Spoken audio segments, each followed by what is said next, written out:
আসসালামু আলাইকুম বন্ধুরা, আপনাদের কাছে আমি একটি মজাদার ইয়াম্মি রেসিপি নিয়ে এসেছি। এটা হলো ক্যারামেল পুডিং। খেতে খুব মজাদার, বাচ্চা থেকে বড় মানুষ সবাই পছন্দ করবে। পুডিংটি তৈরির জন্য আমি খুব অল্প উপকরণে তৈরি করেছি। ডিম ছাড়া শুধু দুধ দিয়ে পুডিংটা তৈরি করেছি। পুডিংটা খেতে খুব মজাদার। আপনারা বাচ্চাদের টিফিনে এবং কোনো মেহমান আসলে পুডিংটা সার্ভ করতে পারবেন। কথা না বাড়িয়ে এখন মূল কাজে চলে যাই। পুডিং তৈরির জন্য আমি একটি পাত্রতে চিনি ঢেলে দিলাম।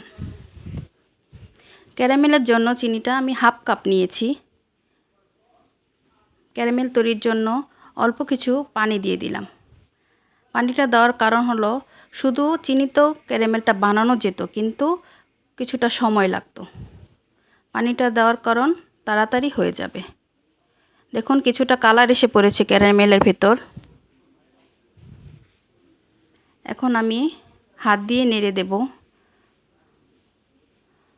কোনো চামচ বা খুরচুন ব্যবহার করা লাগবে না, হাত দিয়ে ঘুরিয়ে দিলেই হবে।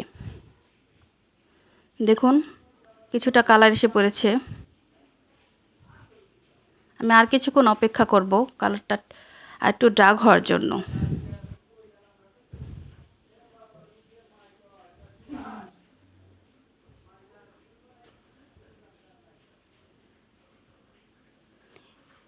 এ পর্যায়ে কালারটা আর একটু গাঢ় হয়ে গেছে।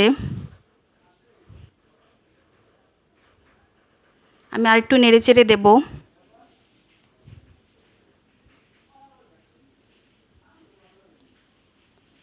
আমার ক্যারামেলটা আমি মনে করেছিলাম যে কালারটা হয়ে গেছে, এখন দেখছি যে আরেকটু কালার হলে আমার ক্যারামেলটা সুন্দর হয়। তার জন্য আবার আরেকটু কালার করতেছি। কেউ চাইলে ওই রকম কালারটাও রাখতে পারবে। আমার থেকে একটু ডার্ক কালারটা ভালো লাগে, কিন্তু এরকম করে কালার করবেন না যাতে তিতা হয়ে যায়। কালারটা আপনারা বুঝে নেবেন। এখন যে পাত্রে আমি পুডিংটা সেট করব সেই পাত্রে ক্যারামেলটা ঢেলে দেব। ক্যারামেলটা পাত্রটা একটু ঘুরিয়ে দিতে হবে যাতে চারদিকে ক্যারামেলটা লেগে যায়। কিছুক্ষণের মধ্যে আমার ক্যারামেলটা সেট হয়ে যাবে। এখন আমি একটা পাত্রতে 3 কাপ পরিমাণ দুধ দিয়ে দিলাম।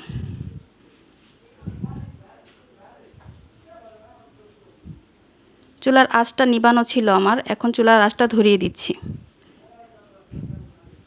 এখন বলক আসা পর্যন্ত অপেক্ষা করতে হবে।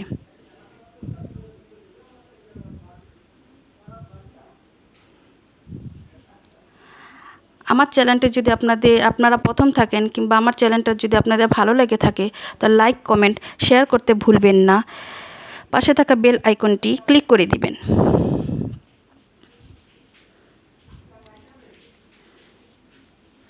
আমার দুধের ভিতর এখন বলক এসে পড়েছে। আমি চামচ দিয়ে কিছুক্ষণ নেড়ে চেড়ে দেবো যাতে তলানিতে লেগে না যায়। 2টা এলাচ অ্যাড করলাম। এলাচের ফ্লেভারটা আমার থেকে ভালো লাগে। অনেকে আবার থেতলিয়ে দেয়, আমাকে থেতলিয়ে দেওয়ার থেকে আনাম দেওয়াটাই ভালো মনে করছি। এখন 1 কাপ চিনি অ্যাড করে দিলাম। যে পরিমাণ মিষ্টি খাবে সে পরিমাণ চিনি দিয়ে দিবে। আমি হাফ কাপ পরিমাণ চিনি দিয়েছি।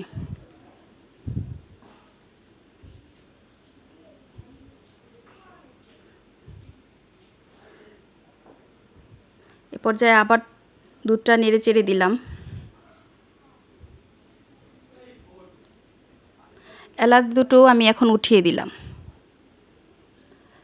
গুলিয়ে রাখা আগার আগার পাউডার আমি 2 চা চামচ আগার আগার পাউডার অ্যাড করেছি। দুধের পরিমাণ মেপে আগার আগার পাউডার দিতে হবে। আগার আগার পাউডারটা দেওয়ার পর দুধটা এরকম গাঢ়ত্ব চলে আসবে। আমি যে বাটিতে পুডিংয়ের জন্য ক্যারামেল সেট করেছিলাম সেই বাটিতে পুডিংটা ঢেলে দিয়েছি, ক্যামেরার বাইরে ঢেলেছি। আপনারা পুডিংটা সেই বাটিতে ঢেলে নেবেন। ঢেলে নেওয়ার পর আপনারা এটা ফ্রিজে 2 ঘন্টা রেখে দেবেন।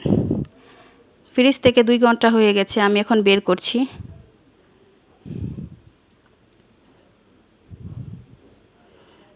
দেখুন ক্যারামেলের আমার পুডিংয়ের কালারটা কি সুন্দর হয়েছে, ক্যারামেলের কালারটা কি সুন্দর হয়েছে। এ পর্যায়ে দেখুন, দেখতে কত লোভনীয় লাগছে, খেতেও ততটা ইয়াম্মি হয়েছে। আপনারা বানিয়ে দেখতে পারেন। এখন আমি আপনাদের কেটে দেখাচ্ছি। খুব নরম হয়েছে।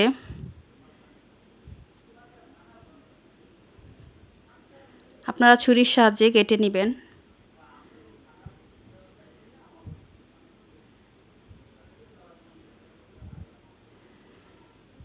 এই দেখুন কতটা সুন্দর হয়েছে আমার পুডিংটা।